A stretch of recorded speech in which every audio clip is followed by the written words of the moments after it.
If you're armed and at the Glenmont Metro, please shoot me. Make it a headshot.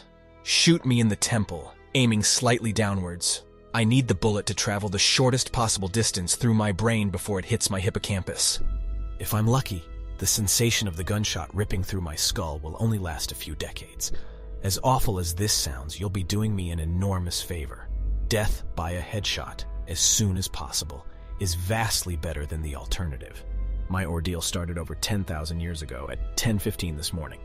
I earn extra money by participating in drug trials. I'm a so-called healthy subject who takes experimental drugs to help assess side effects. Once it was a kidney drug. A few times it's been something for blood pressure or cholesterol. This morning they told me the drug I took was a psychoactive substance intended to accelerate brain function. None of the drugs I had tested so far have ever done anything for me in the recreational sense. In other words, none of the drugs I've tested have given me a killer buzz or mellowed me out or anything. Maybe I've always ended up the placebo group, but nothing I've tested had affected me at all. Today's drug was different. This shit worked. They gave me a pill at 10:15 and told me to hang out in the waiting room until they called me back for some tests. Only about 30 minutes, the research assistant told me. I flopped onto the waiting room couch and read a few articles from a copy of Psychology Today that was sitting on the coffee table. They hadn't called me back when I finished the Psychology Today, so I picked up a US News and read it cover to cover. Then I read an old Scientific American. What was taking them so damn long? I sluggishly turned my head to look at the wall clock. It was only 10:23 a.m. I had read all 3 magazines in 8 minutes. I remember thinking this was going to be a long day. I was right. The waiting room had a little bookshelf with some used hardcovers on it. When I stood up to walk to the bookshelf, it felt like my legs barely worked. It's not that they were weak, they were just slow. It took a full minute just to stand up off the couch, and another minute to take 2 steps to the bookcase. I scanned the old books on the shelf and picked out a copy of Moby Dick. My arms had the same problems as my legs. Just reaching 1 foot in front of me to grab the book took a long time. I actually got bored just waiting for my hand to reach the spine of the book. I slogged back to the couch and collapsed onto it in a slow-motion fall that reminded me of the low-gravity hops of astronauts on the moon. I opened Moby Dick, slowly, and began reading. I started with Call Me Ishmael and got as far as Ahab throwing his pipe into the sea, which was all the way to friggin' chapter 30, before they called me back. "How are you feeling?" the research assistant asked me. "I feel slow," I said. "Actually, it's the other way around. Everything seems slow because you're so fast." But my legs, my arms, they're moving in slow motion. Your body seems like it's moving slowly because your brain is fast. Your brain is running 10 or 20 times faster than normal. You are thinking and perceiving reality at an accelerated pace, but your body is still constrained by the laws of biomechanics. Frankly, you're moving much faster than a normal person. She pantomimed a jogging motion, but your brain is running so much faster right now that even your fast walk seems very slow to you. I thought about my slow-motion flop onto the waiting room couch. Even if my muscles had slowed down, my body would still react to gravity the same way. But in the waiting room, I even fell in slow motion. Slow muscles couldn't explain why gravity seemed weaker. My brain was going at warp 10. That's how I managed to read 3 magazines and the first 30 chapters of Moby Dick in 15 minutes. They ran a series of tests on me. The physical tests were fun. They made me juggle 3 balls, then 4, then 6. I had no problem keeping 6 balls in the air because they seemed to be moving so slowly. It was boring, frankly, waiting for each ball to move through its arc so I could catch it with my slow-motion hands and toss it back into the air. They threw Cheerios in the air, and I caught them with chopsticks. They dropped a handful of coins, and I counted the total value before they hit the ground. The cognitive tests were less fun, but very illuminating. Finish a 50-word word search. 3 seconds. Solve an intricate maze drawn onto a poster-sized paper. 2 seconds. View a slideshow projected at 10 images per second and answer detailed questions about what I saw. 95% correct. They told me I measured over 250 on the Knop scale. Apparently, that's deep into the superhuman range of thinking speeds. Then they sent me home. "It'll wear off in a few hours," they said, "which will seem like days to you. Try to use the residual effects to get some work done. Catch up on work emails while you're still in high-speed mode." The ride home was horrible. It was only 3 metro stops, and in real-world time, it only took about 35 minutes. But in my drug-accelerated hypertime, it felt like days. Days. Just walking out of the medical research suite to the elevator seemed like it took an hour. I sprinted out of the office, willing my legs to push me faster. But the laws of biomechanics held me prisoner. As accelerated as my brain was, I couldn't do anything to make my legs work faster. The huge disconnect between my body and mind made it extremely difficult to judge how and when to slow down, turn, or rotate my body. I had basically turned into giant slow-motion spaz. I misjudged my speed and rammed into the wall by the elevator button at a pretty good speed. Even though I could see the wall coming at me, I couldn't make my finger, outstretched to hit the elevator button, move away fast enough, and I jammed it against the wall. Hard. The pain was intense. If my brain had been running at regular speed, it probably only would have hurt for 30 seconds or so, but in my accelerated state, the intense pain seemed to last for half an hour, 45 minutes maybe. The elevator ride was horrible. It felt like I spent 4 or 5 hours just descending 7 floors, with nothing to look at but the interior of the elevator car. I sprinted to the metro station. I have to admit, this part was almost fun, even though my body moved at what seemed to me super slow speed. I could still carefully choose how and where to place my feet, swing my arms, and turn my torso. It only took a block or two to getting used to having a brain that ran 24 times faster than my body. Then I basically sprint danced the rest of the way, twisting and juking between people on the sidewalk and dodging moving cars with inches, aka minutes, of clearance. The elevator ride was horrible. It felt like I spent 4 or 5 hours just descending 7 floors with nothing to look at but the interior of the elevator car. I sprinted to the metro station. I have to admit, this part was almost fun. Even though my body moved at what seemed to me super slow speed, I could still carefully choose how and where to place my feet, swing my arms, and turn my torso. It only took a block or two to getting used to having a brain that ran 24 times faster than my body. Then I basically sprint danced the rest of the way, twisting and juking between people on the sidewalk and dodging moving cars with inches, aka minutes, of clearance. I spent an hour, in my time frame, descending into the subway and running to the platform. Endless tedium waiting the 6 minutes for the Red Line train to arrive. Although there was more to look at on the metro platform than inside the elevator, it was still intensely boring. I should have stolen that copy of Moby Dick. The Red Line train roared into the station in slow motion. The normally high-pitched squeal of its brakes was frequency shifted by my high-speed mind to a long, low tone like a monotone tuba solo. It wasn't just the squealing subway train that was 3 octaves lower than normal. All sound was slowed to the point of near inaudibility. Voices were gone, shifted below the threshold frequency of my hearing. I did manage to hear a screaming baby on my subway car. Her shrieks slowed to sound like whale songs. Sharp sounds like a car horns and trucks bouncing over potholes were low. Muddied roars like distant thunder.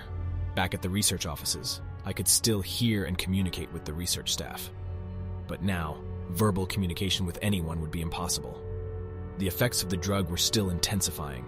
I spent what seemed like days on that fucking Red Line train.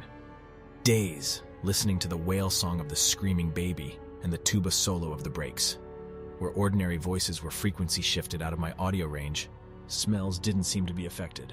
I never became noseblind to the body odor, the stench of the train's brakes, and melange of farts and other smells wafting through the metro car.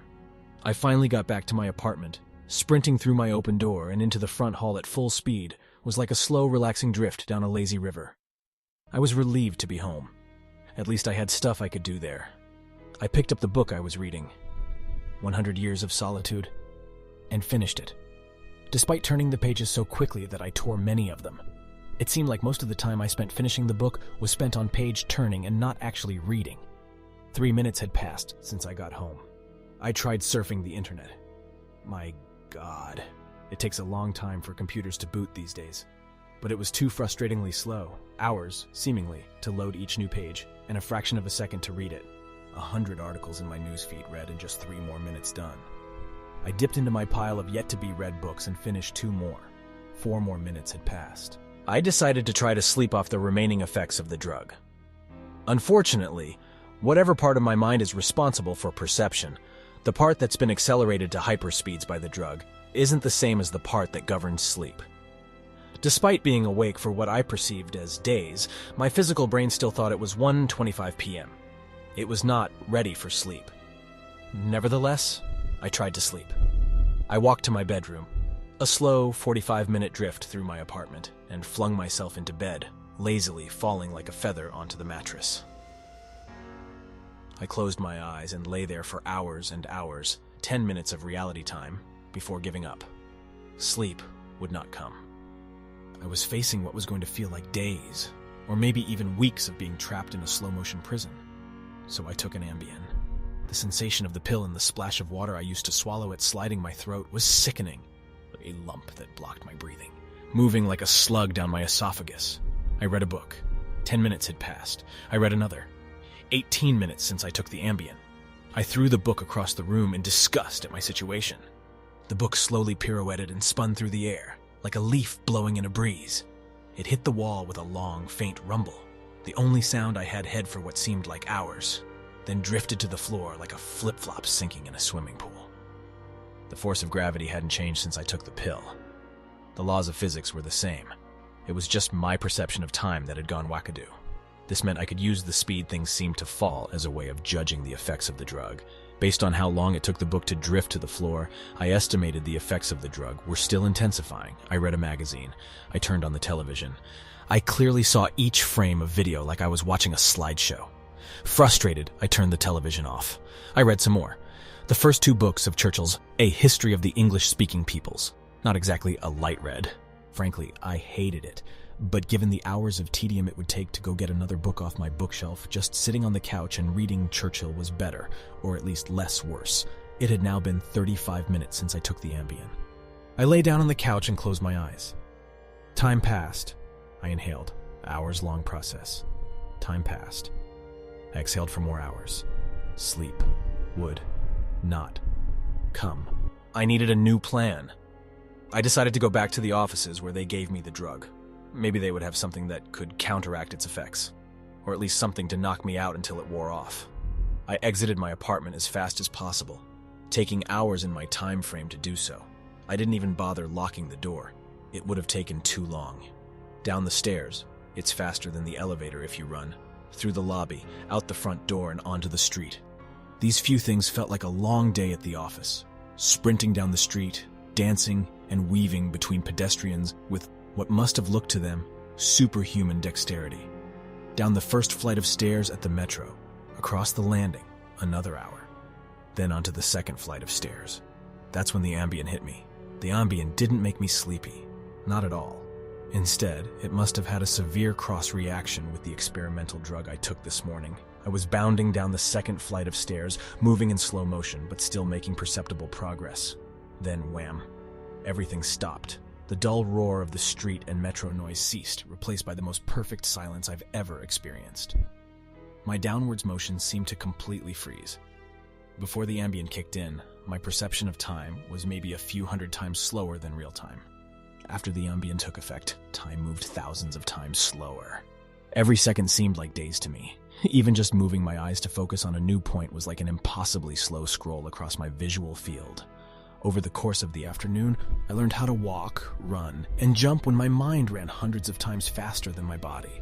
But with another 4 or 5 orders of magnitude of slowdown caused by the Ambien, body control was almost impossible. I fell on the stairs.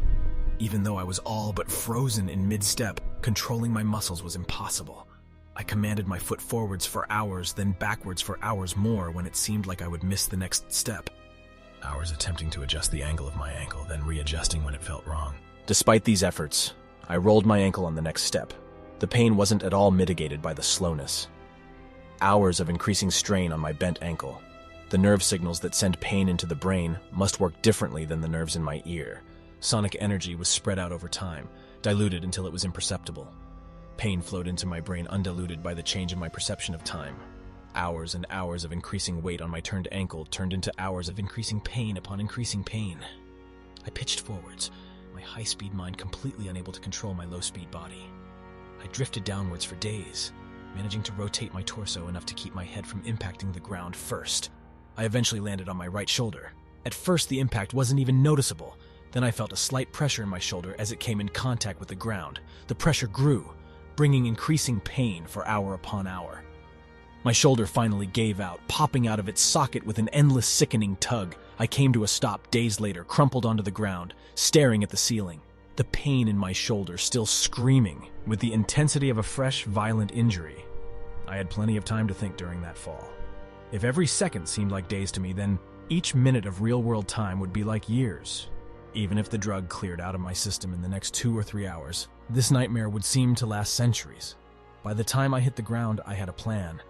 I would somehow get to the platform and throw myself in front of a train. I twisted onto my hands and knees, days of my dislocated shoulder crying for relief. I misjudged my rotation and rolled onto my back. I tried again, collapsing onto my face as I tried to figure out how to control a body that moved slower than grass grew. Weeks of effort were finally rewarded with success. I stabilized on my hands and knees. If just getting on all fours was this difficult, I figured that walking or running was completely out of the question. So I crawled. I crawled through the metro tunnel. The dumb looks on the faces in the crowd lingered on me for weeks. I crawled under the turnstile and onto the escalator. The escalator spilled the rush hour crowd onto the platform at the same speed a glacier spills ice into the sea. I looked out over the crowded platform during my interminable downward ride. The train status sign said the next train wouldn't arrive for 20 minutes. 20 minutes was like a year to me. I'd have to spend a year on the metro platform, waiting to die. I crawled off the escalator, enduring days of stupid expressions on the commuters' faces. I crawled a few feet to a concrete bench and curled up next to it, trying to find a position to lessen the pain in my shoulder. Then my problem with time got worse, impossibly worse. The massive slowdown on the stairs was just the beginning of the interaction between the experimental drug and the Ambien. It fully hit me while I was curled up by the bench. I blinked. Years of darkness followed. Sound was already gone, and with my blink, sight was gone as well. All that existed was the pain from my fall. My hyper-accelerated mind wasted no time compensating for the lack of sensory input. Voices spoke to me. They sung to me in languages that never existed. Patterns and faces and colors came and went in my mind's eye. I recalled my whole life and imagined living another. I forgot English. I settled into a profound despair. I spoke to God. I became God. I imagined a new universe and brought it to life with my thoughts. Then I did it all again. And again. My eyes opened with geologic slowness. A faint glow. Weeks. A slit of light. Weeks. A narrow view of the metro platform. Ankles of the commuters near me and an advertisement on the opposite wall. I extracted my phone from my pocket. A project that spanned decades. How can I even explain the boredom? The pain in my shoulder is nothing compared to the boredom. Every thought I can think I have thought hundreds of times already. The view of ankles and advertisements never changes. Never. The boredom is so intense it's tangible, like a solid object of metal and stone wedged into my skull. Inescapable. What are my options? If I crawl and fall onto the tracks without an oncoming train to crush me, I won't die. I'll experience even more pain from the 4-foot fall, but I'll most likely be rescued by some do-gooder on the platform and unable to act when the train finally does arrive. My suffering in that scenario will be endless. So I wait for the train, so I can throw myself under it. When it finally hits me, I will experience the pain of being ripped to pieces for centuries, until finally the light of life leaves my brain and my experience ends. I've lived hundreds of lifespans at the foot of this bench. I'm far older in spirit than any human who has ever lived. Most of my life experience has been a snapshot of pain huddled on the floor of a subway platform, with an unchanging view of ankles and advertisements. This post is my plan B, my Hail Mary, my long shot. I've spent lifetimes typing and posting this message in the hope that someone will read it and become convinced that my suffering must end. Someone on this platform right now. Someone who will find the man curled under the bench, the man who crawled down the escalator, and kill him as swiftly as possible. A bullet to the temple. If you're armed and at the Glenmont Metro, please shoot me.